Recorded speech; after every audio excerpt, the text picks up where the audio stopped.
The butterfly effect. The butterfly effect rests on the notion that the world is deeply interconnected, such that one small occurrence can influence a much larger complex system. The effect is named after an allegory for chaos theory.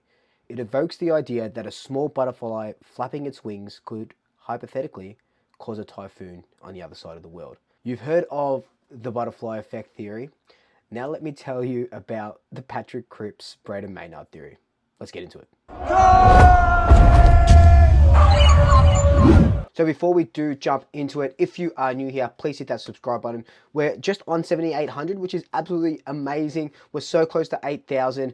My goal is 10,000 by the end of the season. If you're watching this video and you've watched a couple and you're like, yeah, I kind of like what he's saying, hit that subscribe button. It doesn't cost you anything. You don't even have to turn notifications on.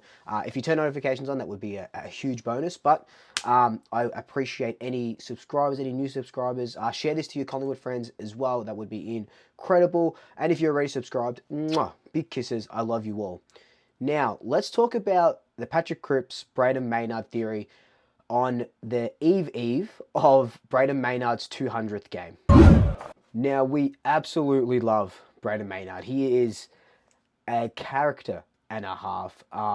We've seen a lot of things come out about what he does in his off time, the family man that he is, all the stuff that he does with the mental health side of things, and I think he's just one of the best people that I know from.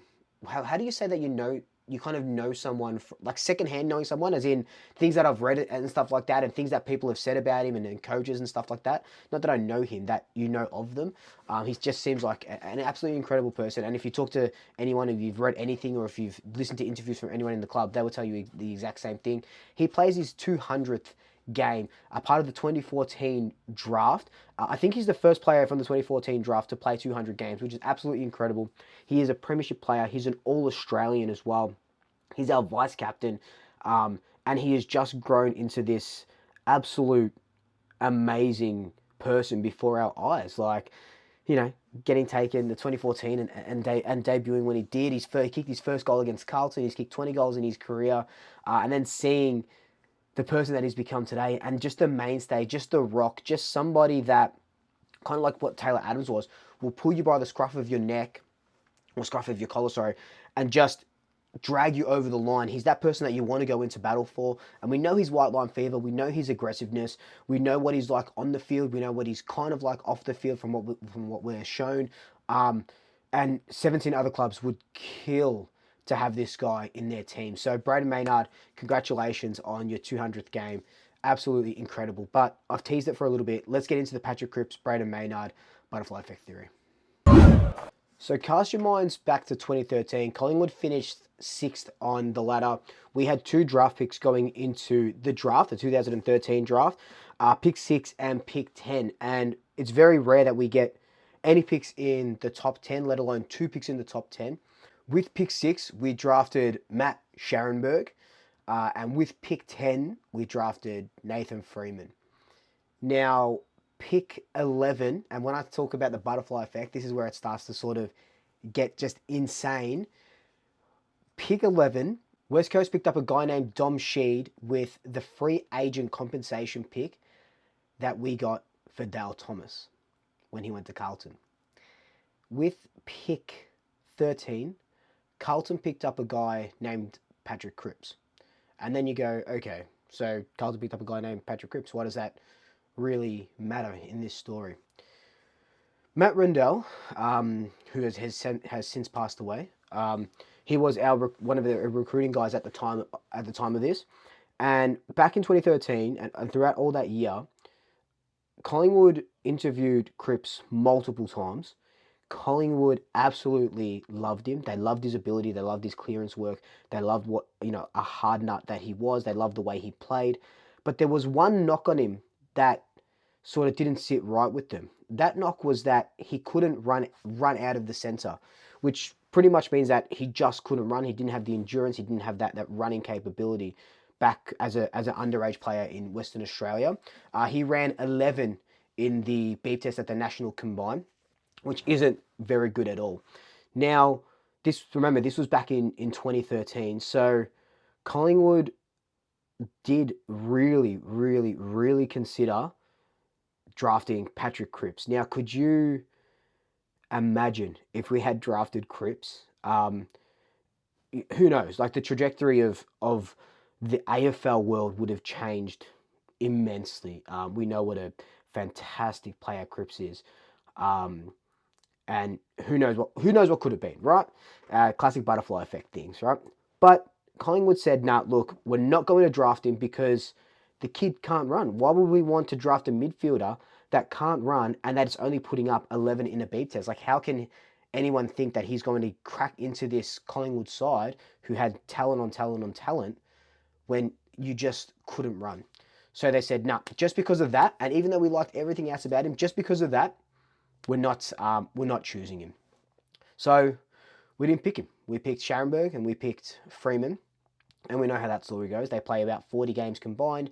Injuries just take their toll. You know, Scharenberg had, 3 knee reconstructions or something. Freeman did his hamstring and just wasn't the same. Just did multiple hamstrings. And that draft, or those high 2 picks in the draft, were unfortunately just a waste. This was a draft that had James Aish, Salem, we talked about Sheed and Cripps. Bontempelli went at pick 4. We were never going to get him, but I'm just saying Bontempelli went at pick 4. And there's, McStay went at pick 25. Merritt, Zach Merritt from Essendon, pick 26.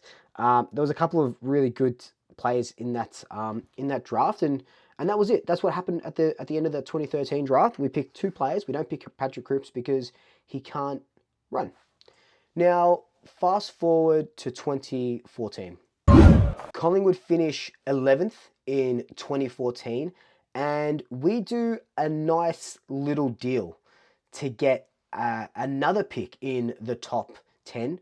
We pick up pick 5 for Jordan De Goey when we send Dane Beams to Brisbane, and with that pick, we also sort of trade, we also pick up a guy named Jack Crisp. We also pick up Levi Greenwood. And with pick 9, we pick up Darcy Moore. So that's another 2 top 10 picks. As Darcy Moore was a father's son, so we had to bid on him. And then we pick up Jordan De Goey. Now, in 2014, there's a kid named Braden Maynard that's in this draft. Braden Maynard was a midfielder at the time. He was a big-bodied midfielder. Loved the clearance. Loved the tackle. Loved to puff out his chest. But there was one knock on him. That knock was that he couldn't run. He ran a 12 at the National Combine on the beep test, and he just couldn't run out of the centre. And you think, fuck, where have I heard that before? That's the same thing that they said about Patrick Cripps. He couldn't run out of the centre, bad beep test. Why would we pick a midfielder that's not running? Now, this is where the butterfly effect comes into play. That we didn't pick up Patrick Cripps in 2013 because he couldn't run. Then we saw what a player that he could be in that sort of 2014 period. He only played like a handful of games in the senior side, played a bunch of VFL games, and just starred, even though it was only his first year and he only played a couple of games. The recruiters at Collingwood said, "Nah, not again. We are not picking someone just because they just ran bad in the beep test. And if we really like them, why don't we just pick them up?"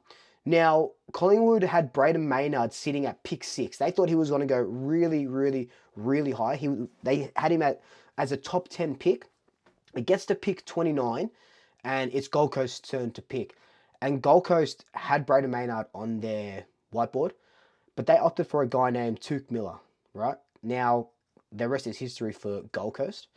It gets to pick 30, and Collingwood are just jumping out of their seats. They go, "Oh my God, he's ours. We had him at pick 6, and he's ours now. Gold Coast didn't take him, even though he was one of the players that they had on there. Let's take him." And we drafted Braden Maynard with pick 30. Now, Braden Maynard, funnily enough, doesn't play for Collingwood, doesn't reach 200 games on Sunday if we take Patrick Cripps in the 2013 draft. Braden Maynard is playing for probably I don't know who went, let's see, pick 30. Braden Maynard probably goes to, Hawthorn were behind us, after us, West Coast, Richmond, Fremantle. Maybe he goes to Adelaide in 35, where his dad played as well. So the butterfly effect there is that because we didn't draft Patrick Cripps in 2013, we were able to draft Braden Maynard in 2014. Because I guarantee you that we don't draft Braden Maynard in 2014 if we draft Patrick Cripps in 2013. And the rest is history. Like, it's just crazy to think how these little tiny flaps of a butterfly wing can go on and have prolonged and bigger effects. And now Braden Maynard is a premiership player. He's an all-Australian defender. He's our vice captain. He's playing 200 games on Sunday. And to think that we weren't going to draft him because he couldn't run out of the centre is absolutely insane. And this is going to sound weird, but I'm glad we didn't draft Patrick Cripps now because we picked up Braden Maynard. And again, I'll keep saying it, the rest is absolute history.